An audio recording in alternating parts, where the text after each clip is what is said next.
अरे सुनो, इसे पहचानते हो? ये कौन है साहब? ये कल दोपहर को यहाँ पे आया था, 1-1:30 बजे के बीच में। हाँ, अब कुछ कुछ याद आ रहा है साहब। याद आ रहा है? इसके हाथ में एक बैग था। बैग? देखो, अभी प्यार से पूछ रहे हैं, जल्दी से याद आ जाए तो अच्छा है, वरना बहुत भारी पड़ेगा। हाँ साहब, एक बैग था साहब। था ना? क्या क्या किया उसने बैग का? लगता है साहब उस आदमी का दिमाग खराब था, जाते समय खाली हाथ चला गया। अच्छा, ऐसा तो हुआ नहीं होगा कि वो आदमी वहाँ बैग छोड़कर गया और तुमने जाकर देखा ना हो उसमें क्या है? माफ करना, आपने मुझे रंगे हाथों पकड़ लिया साहब। जी देखा ना जाके वहां पे? जी साहब, मगर इससे पहले कि मैं यहाँ से जाता एक मेम साहब आई और वो बैग लेके चली गई। मेम साहब? देखने में कैसी थी? देखने में तो मेम साहब ही थी। अरे यार, चेहरा तो देखा होगा ना उसका? नहीं साहब, चेहरा कहाँ देखा, वो मेरी निगाह तो बैग पे ही थी ना। नहीं देखा? अच्छा, ले चलो इसे, ब्यूरो ले चलो। अरे नहीं साहब, उसका कद 5.5 फीट के आसपास में था, रंग गोरा और लंबे बाल। बाकी शक्ल के बारे में मत पूछो साहब, शक्ल मैंने ठीक से देखी नहीं। सच कह रहा हूँ साहब, सच कह रहा हूँ। सर, सुधांशु की बीवी और साली 5.5 फीट से कम है, तो ये शायद कोई और ही होगी। इसका मतलब है इस गुनाह में एक लड़की भी शामिल है। हम अंकुश से मिलना चाहते हैं। आप लोगों ने आने में बहुत देर कर दी। 5 दिन पहले उनकी मौत हो गई है। मौत? I am sorry. कैसे हुई मौत? आग में जलकर। ये आग कहाँ लगी थी? उनके ऑफिस में। संभालिए अपने आप को। जिस चीज से वो जिंदगी भर डरते थे, उसी चीज ने उनकी जिंदगी छीन ली। मतलब ये अंकुश आग से डरता था? जी हाँ, उन्हें आग का फोबिया था।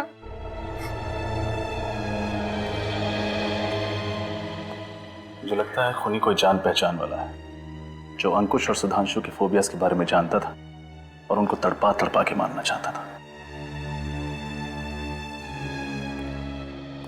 अच्छा, ये बताइए कि अंकुश ने 23 तारीख को कुछ माउंटेनियरिंग का सामान खरीदा था क्या? जी हाँ, खरीदा था, हम देख सकते हैं? पर उन्होंने कहाँ रखा है मुझे पता नहीं। अब माफ कीजिएगा, तब तो आपके घर की तलाशी लेनी पड़ेगी। श्योर। श्रेया? यस। अरे सुधांशु, ये फोटो में सुधांशु है ना? जी हाँ, ये सुधांशु है, अंकुश के बिजनेस पार्टनर। Business partner? जी हाँ, लेकिन 1 साल पहले इनकी पार्टनरशिप टूट गई। पार्टनरशिप टूट गई? लेकिन क्यों? कुछ आपसी मतभेद। सब पूरा घर देख लिया, माउंटेनियरिंग का सामान कहीं नहीं मिला। मिलेगा कहां से? जरूर वो जान पहचान वाला चुरा के ले गया होगा सुधांशु को मारने के लिए। नम्रता जी, इस फोटो में अंकुश और सुधांशु के अलावा ये दोनों कौन है? वो रितेश है, अंकुश का बहुत अच्छा दोस्त। ये वाला? जी। और ये वाला? इन्हें मैं नहीं जानती। कोई बात नहीं, सीआईडी इनका पता लगा लेगी। वैसे ये फोटो है कहाँ की? वेव रिजॉर्ट की। आज से 2 साल पहले 14 अप्रैल 2010 को वहाँ कंपनी की पार्टी थी।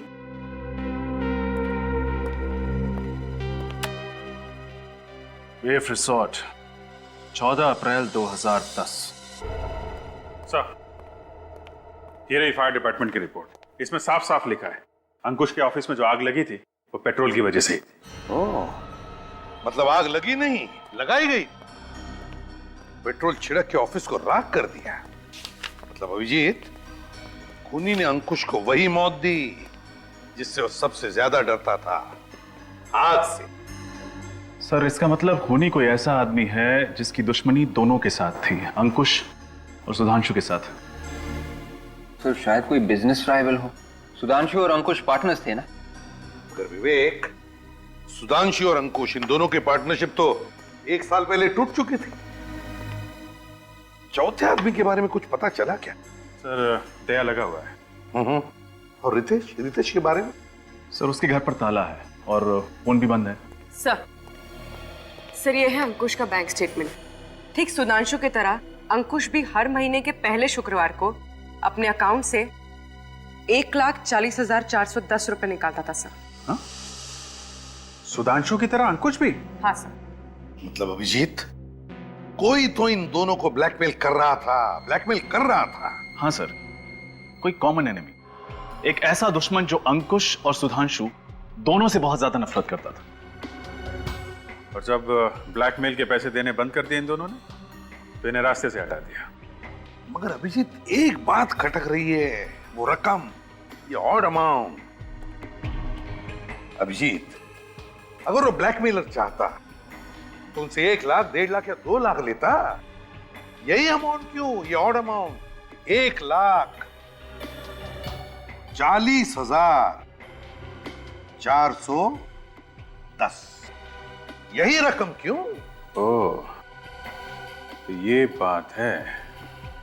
क्या बात है सर? सर, लगता है इस रकम का राज समझ में आ गया है।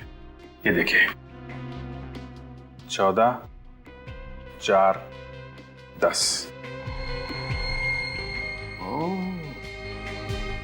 तो इस खेल का राज समझ में आ गया अभिजीत।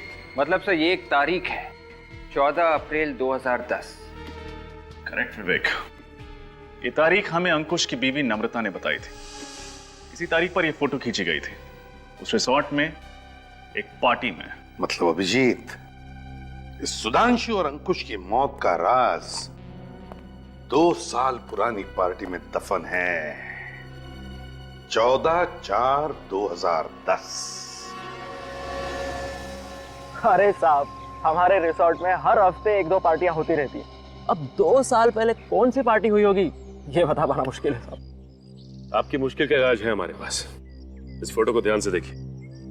ये फोटोज 14 अप्रैल 2010 की है। ओ, ये पार्टी? मैंने कहा था ना, आपकी मुश्किल का इलाज है हमारे पास। आप इस पार्टी के बारे में बात कर रहे हैं? क्यों, कोई खास बात हुई थी क्या इस पार्टी में? जी।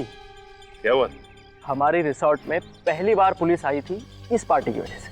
दारू पी के झगड़ा शुरू कर दिया था क्या? नहीं सर, पार्टी तो शांति से खत्म हो गई थी, लेकिन गड़बड़ अगले दिन सुबह हुई सर। ऐसा क्या हुआ? सर, इस फोटो में जो ये वाले साहब है ना, ये हमारे रिसोर्ट से गायब हो गए थे। पता ही नहीं चला कहाँ चले गए। फिर मिले नहीं थे क्या? नहीं सर, पुलिस ने काफी ढूंढने की कोशिश की पर कुछ पता ही नहीं चला। ये नाम क्या है इस आदमी का? इनका नाम कुछ वी से था सर। वरुण नहीं, विजय, हाँ विभोर नाम था सर। विभोर नाम था उसका? नहीं, ऐसा तो नहीं कि इन दोनों मौतों का संबंध विभोर के गायब होने से हो? सर, मुझे लगता है इन तीनों दोस्तों ने कुछ गड़बड़ की है और विभोर के गायब होने में भी इन तीनों का हाथ है। विभोर गायब हुआ शायद इसलिए इनके खून हो रहे। 2 साल हो गया विभोर को गायब हुए, आज तक मिला नहीं। आखिर गया तो गया कहाँ? कहीं ऊपर तो चला नहीं गया? रेडी, आत्मा जाती है ऊपर, लाश नहीं। जमीन पे लाश तो मिलनी चाहिए थी ना। इसके परिवार वालों से पूछते हैं, देखते हैं वो लोग क्या कहते हैं। अरे साहब, आप उस 2 साल पहले वाली पार्टी के बारे में पूछ रहे हैं ना? हाँ, लेकिन तुम कुछ जानते हो क्या उसके बारे में? हाँ साहब, उस विभोर नाम के आदमी ने उस दिन बहुत दारू पी रखी थी। बहुत बोले तो बहुत, हिसाब के बाहर। तो क्या वो पी के गिर गया था यहाँ पे? नहीं सर, उसके 3 दोस्त लेकर गए थे यहाँ से। तुम्हें कैसे मालूम? साहब, मैं यहीं था पार्किंग में। विभोर से तो ठीक से चला भी नहीं जा रहा था। इन्हें पहचानते हो? यही तो थे वो तीनों जो विभोर को लेकर गए थे यहाँ से, और फिर थोड़ी देर बाद वापस भी आए थे। वापस भी आ गए? हाँ सर, लेकिन सिर्फ वो तीनों ही वापस आए। और ये विभोर, ये वापस नहीं आया? विभोर नहीं आया था। विनीत, इसका फोन नंबर ले लो। बस अब पक्का हो गया, उन तीनों ने ही विभोर को मार के कहीं पे गाड़ दिया है। और ये सब करते हुए उन्हें किसी ने देख लिया है और एक एक करके सबको ब्लैकमेल कर रहा है और सबका खून कर रहा है। लगता है अगला नंबर इस रितेश का है। रितेश के घर जाके देखा था? हाँ सर, उसके घर पे ताला लगा हुआ था, लेकिन उसका मोबाइल यहीं पे ट्रेस हुआ है, इसी होटल में।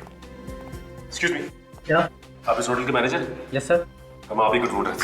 इस फोटो को देखिए, ये आदमी आपके होटल में ठहरा हुआ है? नहीं सर।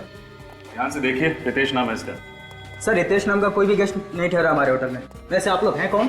CID। सुनो जी सर। ये फोटो देख, इसको देखा होटल में? ये तो उस कॉन्फ्रेंस में था सर। कॉन्फ्रेंस में? कैसी कॉन्फ्रेंस? एक्चुअली सर, आज हमारे होटल में मरीन इंजीनियर्स की एक कॉन्फ्रेंस थी। जिसमें बाहर से बहुत से लोग आए हुए हैं। कहाँ है कॉन्फ्रेंस हॉल? हॉल नंबर 5 में सर। अभी चालू है कॉन्फ्रेंस? बस 5 मिनट पहले खत्म हुई है। एक्सक्यूज मी, ये जो कॉन्फ्रेंस के लिए बाहर से लोग आए थे वो है क्या अभी? सर सारे चले गए सर। चले गए? अच्छा ये फोटो देखो, ये आदमी भी था क्या उनमें? ये तो लिफ्ट के अंदर जाते हुए दिखा सर। लिफ्ट के अंदर? तो नीचे गया होगा।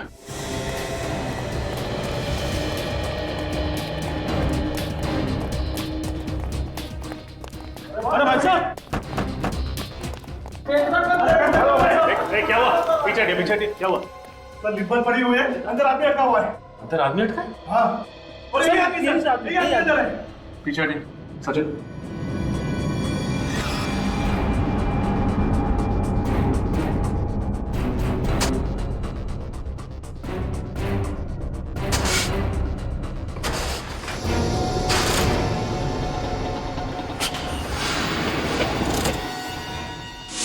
बाहर निकालो।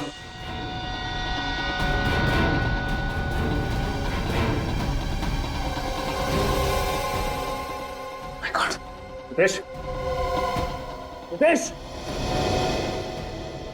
सांस तो चल रही है। विनीत, एम्बुलेंस को फोन करो जल्दी। डॉक्टर साहब, अब तबीयत कैसी रितेश की? डोंट वरी, अब कोई खतरे की बात नहीं। ये तो अच्छा हुआ कि आप लोग उसे सही वक्त पर हॉस्पिटल लेके आए, वरना उसका बचना बहुत ही मुश्किल हो जाता। लेकिन डॉक्टर साहब एक बात समझ में नहीं आई, सिर्फ लिफ्ट में बंद होने की वजह से उसकी तबीयत इतनी बिगड़ गई? वो बात नहीं है, हमें उनके खून से जहर भी मिला है। जहर? कैसा जहर? अब ये तो कोई फॉरेंसिक एक्सपर्ट ही बता सकता है, पर लगता है कि बहुत ही स्लो पॉइजन था। अगर कोई जल्दी असर करने वाला जहर होता ना, तो रितेश शायद अभी जिंदा नहीं होते। सर शायद ये वही स्लो पॉइजन होगा, इथेन सैंडल ट्राइऑक्साइड जो सुधांशु की बॉडी में मिला था। मुझे भी यही लगता है। अच्छा डॉक्टर साहब, हम रितेश से मिल सकते हैं? Sure, please.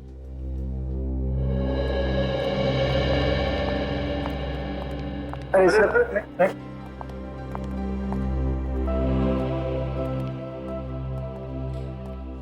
आप लोग सही वक्त पर मुझे यहाँ नहीं लेकर आते, मेरा तो टिकट ही कट गया था, वो भी बिल्कुल फ्री में। नहीं, फ्री में नहीं, पूरे 1,40,410 रुपए में। 1,40,410? ये क्या सर? देखो रितेश, अब सच पे पर्दा डालने से कोई फायदा नहीं। हमने तुम्हारे बैंक अकाउंट के डिटेल चेक किए हैं। तुम हर महीने के पहले शुक्रवार को 1,40,410 किसे देते थे? मैं? किसे?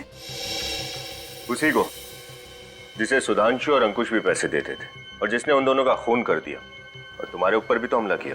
मुझ पर किसने हमला किया मैं नहीं जानता, मैंने तो उसका चेहरा भी नहीं देखा। कमाल है, उस आदमी ने तुम्हें जहर दिया, तुम्हें लिफ्ट में बंद किया, और तुम कह रहे हो कि तुम उसका चेहरा देख नहीं पाए? हाँ? जहर का तो मुझे पता नहीं सर, मैं होटल से बाहर जा रहा था, अचानक पीछे से किसी ने मुझे धक्का दिया और मुझे लिफ्ट में बंद करके चला गया। ये सब इतना जल्दी हुआ, मुझे उसका चेहरा देखने का वक्त ही नहीं मिला। अच्छा, उसने तुम्हें लिफ्ट में ही क्यों बंद किया? तुम्हें लिफ्ट का कोई फोबिया है क्या? लिफ्ट ही नहीं सर, मुझे हर बंद कमरे से डर लगता है, मुझे क्लस्ट्रोफोबिया है। देखा सर आपने, खून ही सबको दर्द भरी मौत देना चाहता है। उसने सुधांशु को ऊपर लटका दिया क्योंकि इसे वर्टिगो था, और उसने अंकुश को जला के मारा क्योंकि इसे पायरोफोबिया था, और इसे लिफ्ट में बंद कर दिया क्योंकि इसे क्लस्ट्रोफोबिया है। मतलब ये आदमी को इनके जान पहचान का ही है, जिसे मालूम था कि किसे किस चीज से डर है। रितेश, कोई नाम आता है तुम्हारे दिमाग में? नहीं सर। हमारे दिमाग में एक नाम आता है। किसका? विभोर। विभोर? आप लोग विभोर को कैसे जानते? हम तो उस पार्टी के बारे में भी जानते हैं जो 14 अप्रैल 2010 को हुई थी वेव रिसॉर्ट्स में।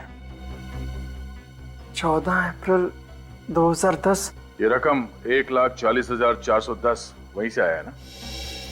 बताओ उस रात क्या हुआ था एग्जैक्टली, जिसकी वजह से तुम लोगों को ब्लैकमेल किया जा रहा था, जिसकी वजह से खून हो रहे हैं?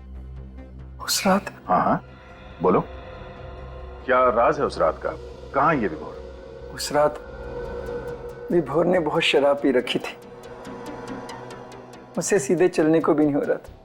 हम लोगों ने सोचा इसको थोड़ा घुमा लाते हैं, थोड़ा ठंडी हवा लगेगी तो शायद शराब का नशा कम हो जाएगा। यही सोचकर अंकुश ने गाड़ी निकाली और हम चारों गाड़ी में बैठकर रिसोर्ट से बाहर निकल गए। रिसोर्ट से थोड़ी दूर जाकर एक खाई थी। अंकुश ने गाड़ी वहीं पे रोक दी और हम चारों वहीं पे बैठ गए और बातें करने लगे। क्या बात करने लगे? इधर उधर की बात जो दोस्तों में होती, थोड़ा हंसी मजाक, एक दूसरे की टांग खींच रहे थे। और थोड़ी देर के बाद हम एक दूसरे के डर के बारे में बातें करने लगे। डर? कैसा डर? हाँ, डर। हर इंसान को किसी न किसी चीज से डर जरूर लगता है। जैसे मुझे क्लस्ट्रोफोबिया, सुधांशु को वर्टिगो और अंकुश आग से डरता था। विभोर को ऑल्टोफोबिया था। ऑल्टोफोबिया? ऊंचाई से डर लगता था उसे? जी हाँ, ऊंचाई का डर, क्योंकि वहां पर खाई थी। हमने विभोर को बहुत उकसाया कि अगर तुझ में हिम्मत है तो तू 2 मिनट उस खाई के पास खड़ा रहे और नीचे देख। ये जानते हुए भी कि उसने शराब पी रखी थी और वो लड़खड़ा रहा था, तुम सबने ऐसा किया? यही तो सबसे बड़ी गलती की हमने। विभोर शराब के नशे में था, उसका बैलेंस बिगड़ गया और वो खाई में जा गिरा। फिर हम जैसे तैसे नीचे उतरे सर। हमने विभोर को ढूंढने की बहुत कोशिश की, लेकिन विभोर नहीं मिला। तब हमने ये फैसला किया कि ये राज किसी को नहीं बताएंगे। ये राज हम अपने सीने में दफन कर देंगे। शर्म आनी चाहिए तुम्हें, खुद को दोस्त कहते हो ना? सर, जो कुछ भी हुआ अनजाने में हुआ है। विभोर की मौत का बोझ हम अपने सीने में लेकर घूम रहे। फिर ये ब्लैकमेलिंग का सिलसिला कब से शुरू हुआ? 3 महीने पहले अचानक हम तीनों को एक चिट्ठी मिली जिसमें लिखा था 1,40,410 रुपया हर महीने अगर हमने उस तक नहीं पहुंचाया तो वो विभोर की मौत का राज दुनिया के सामने लाकर रख देगा। अच्छा, आप लोगों ने पता लगाने की कोशिश नहीं की कि ये पैसे किसके पास जा रहे हैं? की थी, लेकिन सर मुजरिम बहुत चालाक है। वो हर बार पैसे लेने की जगह बदलता था और आखिर में कहता था कि पीछे मुड़कर मत देखना। ये सब बताने के लिए वो फोन करता था? फोन नहीं सर, चिट्ठी लिखकर टाइम और जगह बताता। वो चिट्ठी कहाँ है? चिट्ठी तो मैंने जला दी सर। मुझे डर था कि ये चिट्ठी किसी के हाथ में लग जाए। अगर हमें पहले बता देते हैं तो शायद आज सुधांशु और अंकुश जिंदा होते हैं। अच्छा, अब तुम किसी लड़की को जानते हो जिसका कद 5.5 फुट है, गोरा रंग, लंबे बाल? 5.5 फुट रंग गोरा? हाँ, जरा सोच के बताओ, क्योंकि पैसे का बैग उठाने के लिए वो लड़की आती थी।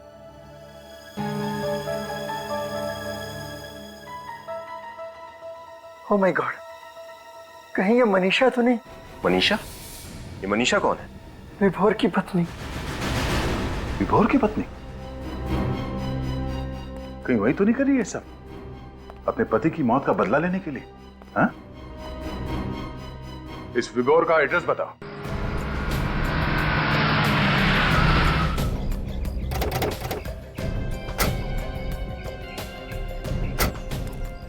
ये विभोर का घर?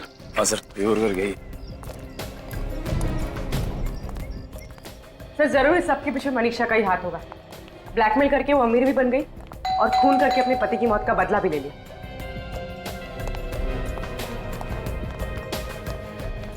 अरे सुनिए, आप लोग कौन है और यहाँ पे क्या कर रहे हैं? लोग सीआईडी से हैं। सीआईडी? हाँ। क्या बात है सर, आप लोग इस घर में किसे ढूंढने हैं? मनीषा को, विभोर की पत्नी। सर, ये घर तो पिछले 1-1.5 साल से बंद पड़ा हुआ है, यहाँ पर कोई नहीं आता जाता। सर, सुनने में आया था कि विभोर मर चुका है, ये बात सच है क्या? हाँ, लगता कुछ ऐसे ही है। वैसे पिछले 1-1.5 साल में इस घर में कोई भी नहीं आया? नहीं सर। ठीक है, आप जा सकते हैं। थैंक्स। पिछले 1-1.5 साल से यहाँ कोई नहीं आया, तो फिर इलेक्ट्रिक बिल, कुरियर, चिट्ठी कुछ तो होना चाहिए था लेटर बॉक्स में। कुछ नहीं। चलो अंदर चल के देखते हैं।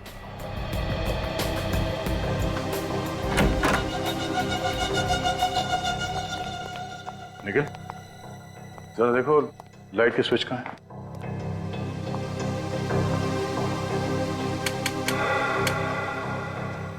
देखा सर, घर में लाइट अभी भी है, कनेक्शन कटा नहीं है। इतना ही नहीं, फर्श भी एकदम चकाचक है।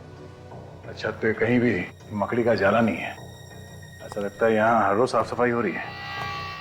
निखिल, जरा ऊपर चेक करना।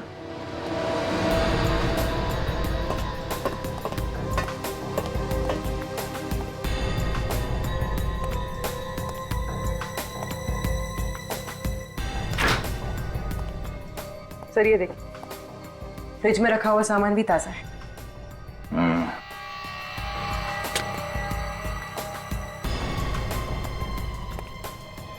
सर, ऊपर भी घर एकदम साफ सुथरा है। मतलब ये मनीषा घर में तब आती होगी जब पड़ोसी की नजर उन पे नहीं पड़ती।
रुक जा, रुक। चुपचाप इस तरफ पलटो और इस कार हटाओ।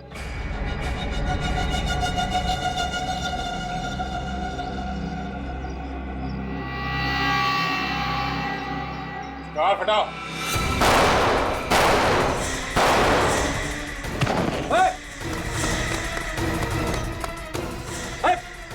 पकड़ो उसे। बस, डोंट मूव, कर नीचे।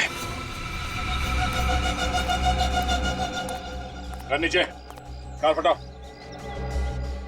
मैंने कुछ नहीं किया है, मैंने कुछ नहीं किया। इसे मैंने उसके कहने पे किया था। कहने पे? हाँ, किसके कहने पे?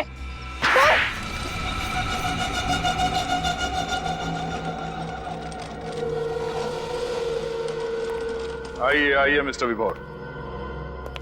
स्वर्गलोक से नीचे धरती में आने में कोई दिक्कत तो नहीं हुई आपको? आप मेरा मजाक उड़ा रहे हैं? मजाक? मजाक तो आपने किया अपने दोस्तों के साथ। अपनी झूठी मौत का नाटक करके पहले ब्लैकमेल किया और फिर उन सबको ऊपर पहुंचा दिया। नहीं, ये झूठ है। हाँ, मैंने उन्हें ब्लैकमेल जरूर किया था, लेकिन मैंने किसी का खून नहीं किया है। क्यों कर रहे थे तुम ब्लैकमेल? क्योंकि मुझे उन्हें सजा दिलानी थी। मेरे साथ जो अन्याय हुआ उसका बदला चाहता था मैं। क्या बात है, बड़ी अच्छी सजा है। उनसे लाखों रुपए ऐंठ के तुम्हें इंसाफ मिल गया। मेरी हालत देख रहे हैं ना आप, चल फिर भी नहीं सकता। नर्क से बदतर जिंदगी बना दी उन लोगों ने मेरी।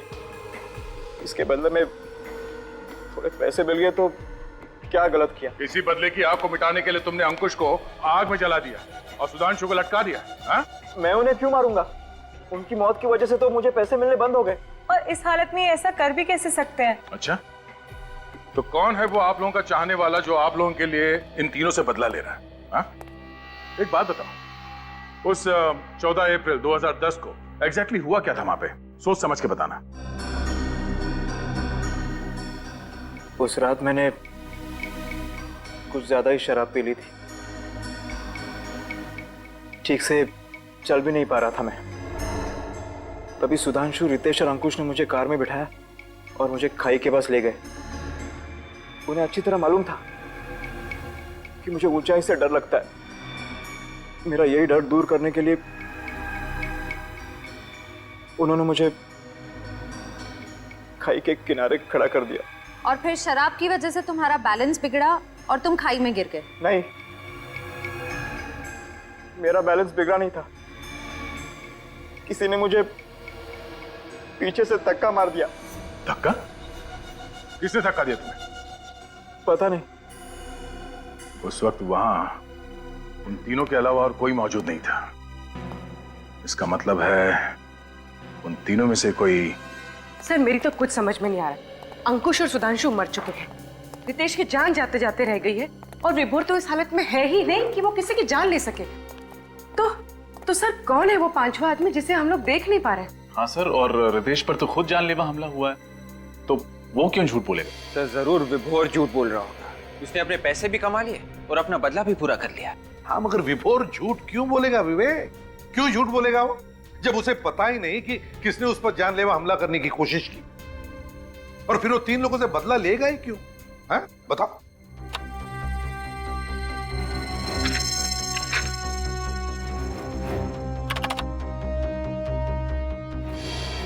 ये रितेश उस दिन होटल में कोई कॉन्फ्रेंस अटेंड करने गया था ना? Yes sir.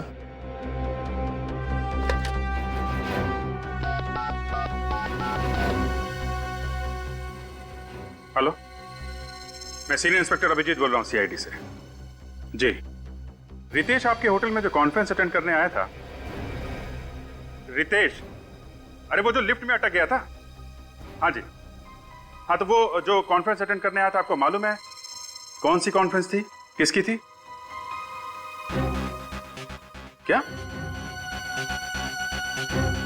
Thank you very much sir. Ritesh उस दिन होटल में सबमरीन इंजीनियर्स की कॉन्फ्रेंस अटेंड करने गया था। सबमरीन इंजीनियर्स की कॉन्फ्रेंस? yes, तो फिर अभिजीत, हमारा खूनी मिल गया।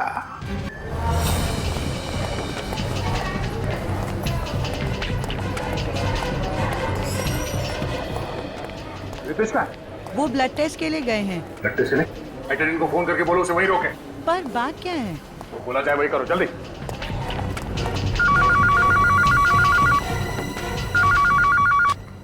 हेलो। हेलो। हाँ सुनीता, क्या हुआ? सर वो सीआईडी वाले आए हैं, बोल रहे हैं रितेश को कहीं जाने मत देना। रितेश तो मेरे सामने ही बैठा है, वो कहाँ जाएगा? क्या हुआ? कहाँ गया वो? सर वो बाहर की तरफ गया है। तुम ठीक हो? रेडी, डॉक्टर बुलाओ जल्दी। निकल, इस तरफ देखो।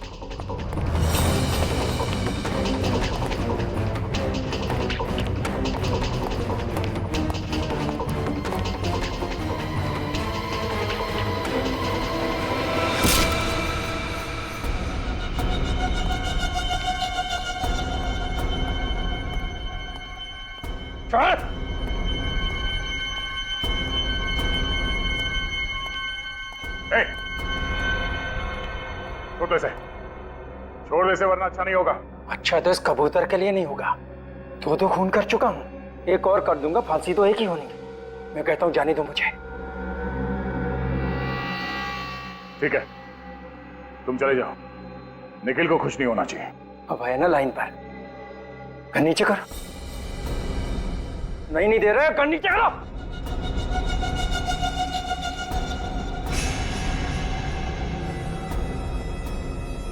नहीं दे रहा, कर नीचे कर।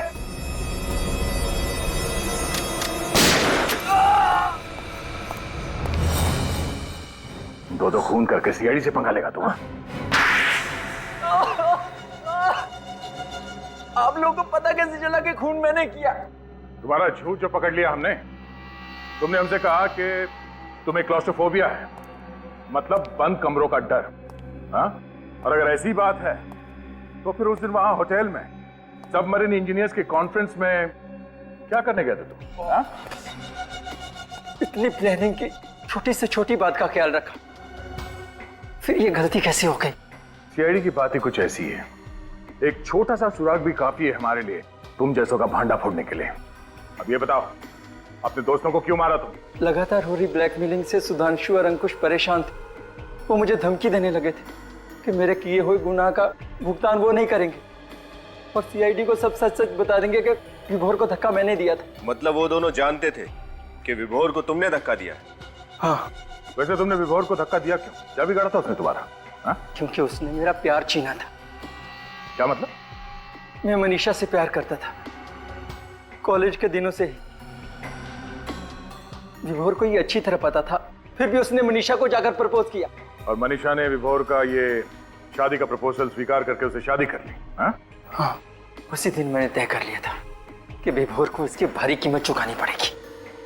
कीमत विभोर नहीं, तुम चुकाओगे, सलाखों के पीछे फांसी का इंतजार करते हुए, क्योंकि विभोर अभी जिंदा है।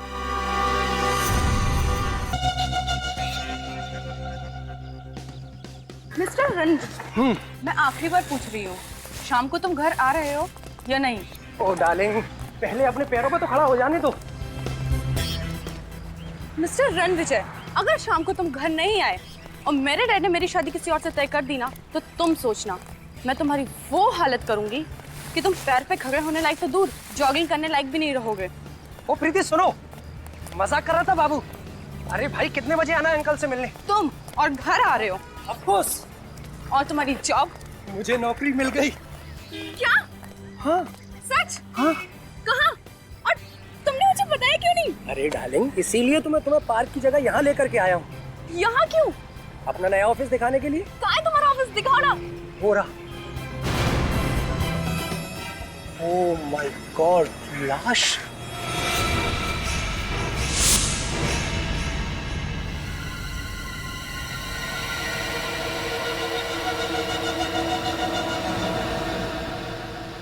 सर, हो सकता है इस आदमी ने आत्महत्या की हो। अगर इसे लटक के मरना होता तो अपने घर पे भी लटक के मर सकता था।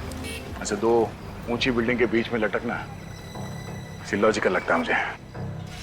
लेकिन सर, अगर ये खून है तो खूनी को लाश को किसी सुनसान जगह में काट देनी चाहिए। क्यों इस तरह शहर के बीचों बीच लाश की नुमाइश क्यों करता? श्रेया, लाश छुपाना खूनी का मकसद नहीं होता। अलग अलग खूनियों के दिमाग में अलग अलग किस्म के फिक्र होते हैं। संभाल के।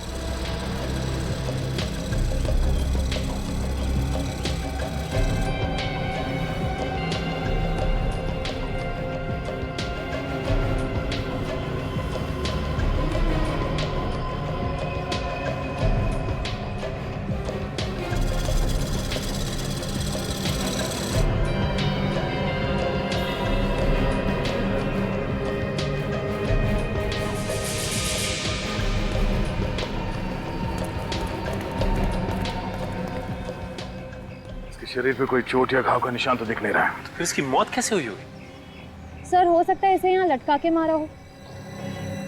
एक जिंदा आदमी को ऐसे दो ऊंची बिल्डिंग के बीच पे लटकाना कोई आसान बात नहीं है श्रेया। आदमी चीखेगा, चिल्लाएगा, अपने आप को बचाने की कोशिश तो करेगा। सर, इसका मतलब इसकी मौत पहले ही हो चुकी होगी जब खूनी ने इसकी लाश को ऊपर टांगा होगा। हो सकता है, निखिल। एक आदमी को ऐसे लटकाना किसी अकेले आदमी के बस की बात नहीं है। दो तीन लोग होंगे साथ में। हाँ सर, एक लाश को यहाँ से वहां तक लेके जाना और उसे लटकाना, ये सब करने में किसी ना किसी ने तो देखा ही होगा उन्हें। सर, जेब बिल्कुल खाली है, मोबाइल, पर्स कुछ नहीं है।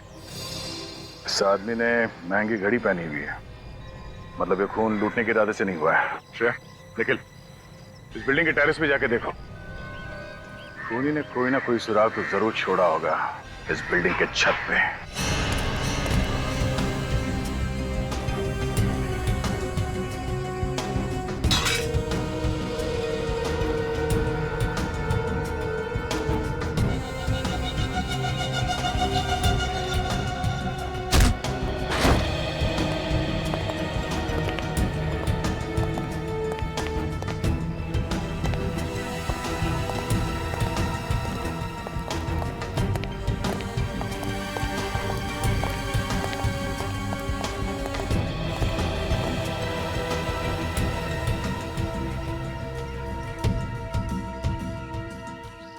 रस्सी यहाँ बिल्डिंग के छत पे बांधी गई है, मतलब खूनी लाश को लेके यहाँ पे आया था। सर, सामने की टेरेस से ये लोहे का एंकर मिला। एंकर? ओ, मतलब खूनी ने इस एंकर को रोप गन से उस बिल्डिंग की छत पे फेंका और उसके बाद इस पुली की मदद से लाश को रस्सी से बांधकर बीच में लटका दिया। बहुत बड़ी प्लानिंग की है इस खूनी ने, हाँ? उस लाश को लटकाने के लिए। ये सब करके साबित क्या करना चाहता था वो? सर ये शंभू है, इस बिल्डिंग के सिक्योरिटी गार्ड। शंभू, जो लाश थी नीचे, तुम पहचानते हो उसे? हाँ साहब, पहचानता हूँ। वो सुधांशु जी, इसी बिल्डिंग के 7वें माले पर ऑफिस है उनका। खूनी भी इसी बिल्डिंग में था और तुम भी यहीं पर थे। तो तुम्हारे रहते सब कैसे हो? पता नहीं साहब, पर कल रात को 8 बजे तक तो मैंने सुधांशु जी को ऑफिस में ही काम करते हुए देखा था। 8 बजे के बाद कौन कौन आया था इस बिल्डिंग में? 7:30 बजे के बाद इस बिल्डिंग में कोई नहीं आया साहब। सर इसका मतलब ये खूनी 7:30 बजे से पहले ही बिल्डिंग के अंदर घुस गया था और जैसे ही मौका मिला सुधांशु को मार दिया इसने। रात 8 बजे और कौन कौन था इस बिल्डिंग में सुधांशु के अलावा? सुधांशु जी अकेले ही थे शायद। शायद मतलब ठीक से याद नहीं है।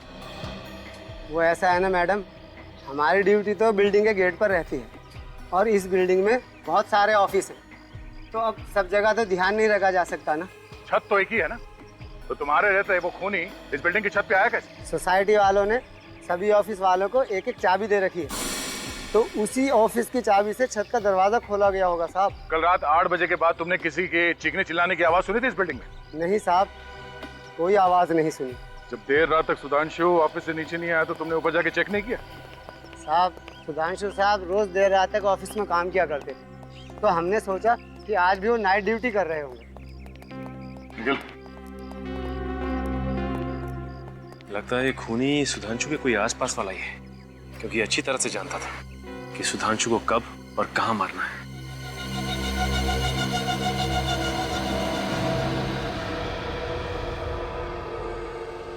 ये देख रहे हैं आप, बस सुधांशु के सर पर यहाँ किसी भारी चीज से वार किया गया है।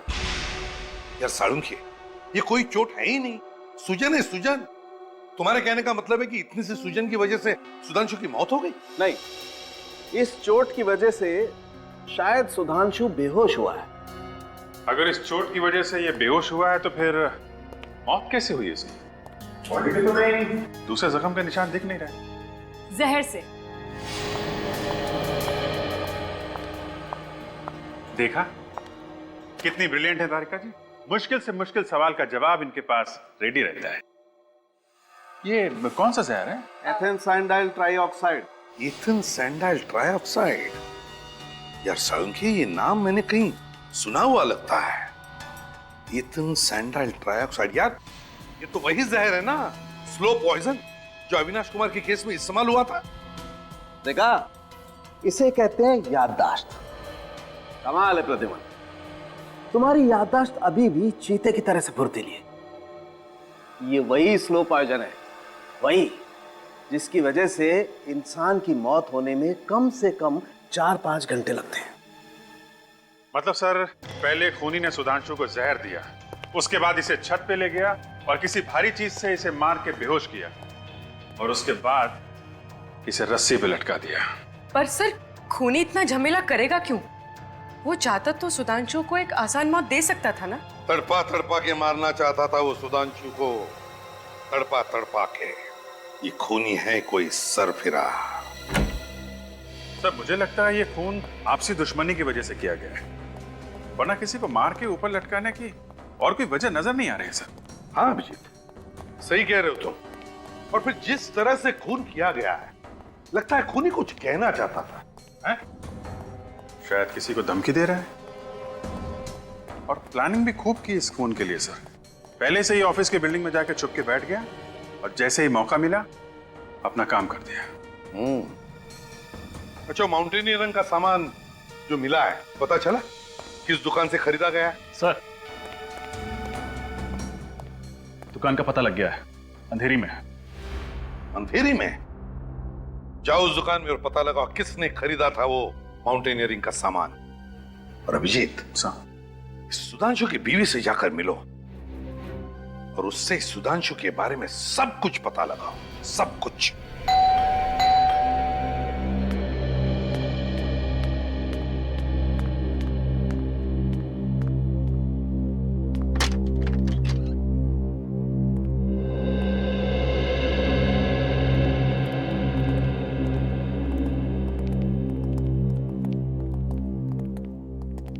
माफ कीजिएगा, हम आपकी हालत समझते हैं, लेकिन सुधांशु के खूनी तक पहुंचने के लिए हमें आपसे कुछ सवाल पूछने पड़ेंगे। जी पूछिए दीदी। आप जी ये मेरी बहन निशा है। अच्छा, सुधांशु के बारे में आप हमें कुछ बता सकती हैं? आई मीन कोई खास बात? जी खास, हाँ, उन्हें ऊंचाई से बहुत डर लगता था। ऊंचाई से डर लगता था? फिर तो शायद ये बात खूनी भी जानता होगा। अच्छा, पिछले कुछ दिनों में सुधांशु किसी बात को लेकर परेशान थे? हाँ, वो पैसों को लेकर बहुत परेशान थे। पैसों को लेकर? क्यों? पता नहीं सर, लेकिन हर महीने के पहले शुक्रवार को वो बैंक से बहुत सारे पैसे निकाल लेते थे और वो पैसा पता नहीं कहाँ जाता था। हर महीने के पहले शुक्रवार को? जी सर। कितना कितना पैसा लाते थे? 1,40,410 रुपए। क्या? 1,40,410 रुपए हर महीने? जी सर। सर ये चक्कर क्या है? कहीं सुधांशु जी को हर महीने में ईएमआई की कोई किस्त तो नहीं चुकानी पड़ती थी? नहीं, बिल्कुल नहीं। तो वो हर महीने इतने पैसों का करते क्या थे? पता नहीं। आपने कभी पूछा नहीं उनसे? मैंने कई बार उनसे पूछने की कोशिश की, लेकिन हर बार वो टाल देते थे। जीजू को पैसों की इतनी ज्यादा जरूरत पड़ती थी कि एक बार तो उन्होंने मुझसे भी पूछा था कि मैं उन्हें कितने रुपए उधार दे सकती हूँ। अच्छा, आखिर सुधांशु को पैसों की इतनी क्या जरूरत पड़ गई थी? हर महीने 1,40,410 रुपए।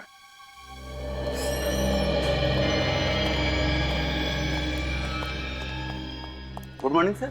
Good morning. क्या देखेंगे सर आप? हाइकिंग वगैरह करते हैं? हाँ, कभी कभी करते हैं। हाइकिंग का सारा सामान मिलता है हमारे पास। वैसे कुछ सामान तो हम साथ में लेकर आए। क्यों? हम लोग सीआईडी से। सचिन, ये देख। पर ये बताइए कि ये सामान आपके यहाँ से खरीदा गया है क्या? हाँ सर, ये सामान रसिया में बनता है और सिर्फ मेरी ही दुकान पर मिलता है। आप बता सकते हैं किसने खरीदा होगा ये? क्या बात है, कुछ गड़बड़ हुई है क्या? एक खून हुआ है। खून? जी हाँ, इसी चीज से खून हुआ है। सर ये तो पहाड़ पर चढ़ने का सामान है, कोई चाकू बंदूक तो है नहीं। वो तो है, लेकिन क्या है कि आजकल खूनी खून करने के नए नए तरीके ढूंढते रहते हैं। आप रजिस्टर वगैरह चेक कीजिए, कंप्यूटर देखिए, बताइए किसको बेचा होगा।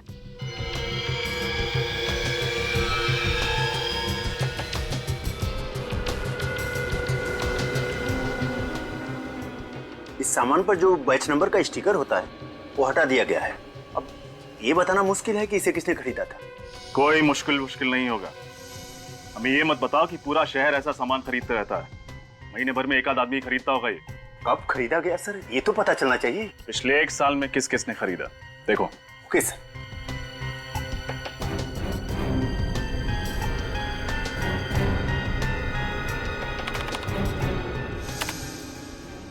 मिल गया सर, 10 लोगों ने। देखा, सिर्फ 10 लोगों ने। सर 10 लोगों का नाम पता नंबर तो मिल ही सकता है। शुरू हो जाओ। कल सुधांशु अपने ऑफिस से थोड़ी देर के लिए बाहर गए थे। हाँ, कल दोपहर को। और सर जब कल निकले ऑफिस से तो उनके पास एक बैग था, पर जब वापस आए तो वो बैग उनके पास नहीं था। सर जरूर उसके बैग में वही पैसे होंगे। हो सकता है। अच्छा, ये कितने बजे गए? दोपहर के 1:30 बजे। 1:30 बजे। और कितने बजे वापस आए थे? जल्दी आ गए थे, 1:45 के आसपास। 1:45 बजे? मतलब 15 मिनट के अंदर वापस भी आ गए? मतलब सर ये सुधांशु कहीं आसपास ही गया होगा। हाँ सर, पैदल ही गए थे, ज्यादा दूर नहीं गए होंगे। पैदल गए थे? अच्छा। तो जब ये वापस आए थे तो कैसे दिख रहे थे? I mean, उनका बर्ताव कैसा था? उनका बर्ताव तो वैसा ही था, पर उनके कपड़े। कपड़े? क्या हुआ था कपड़ों में? उनके कपड़ों पर सीमेंट लगा हुआ था। सीमेंट लगा हुआ था? जी हाँ, सीमेंट। और उनके कोट पर पेंट के निशान भी थे। पेंट के निशान? हाँ, हल्का सा पीला रंग का था। अच्छा, thank you very much. Cement और पेंट के निशान, इसका मतलब सुधांशु किसी ऐसी जगह गया था जहां पे कंस्ट्रक्शन का काम चल रहा है और पेंटिंग का। चलो जरा ऑफिस के आसपास चेक करते हैं। मिस्टर राजीव, 15 तारीख को आपने एमएन एंड माउंटेनियरिंग से कुछ सामान खरीदा था क्या? हाँ, तो वो सामान मैं देख सकता हूँ? पर किस लिए? मैं सीआईडी से।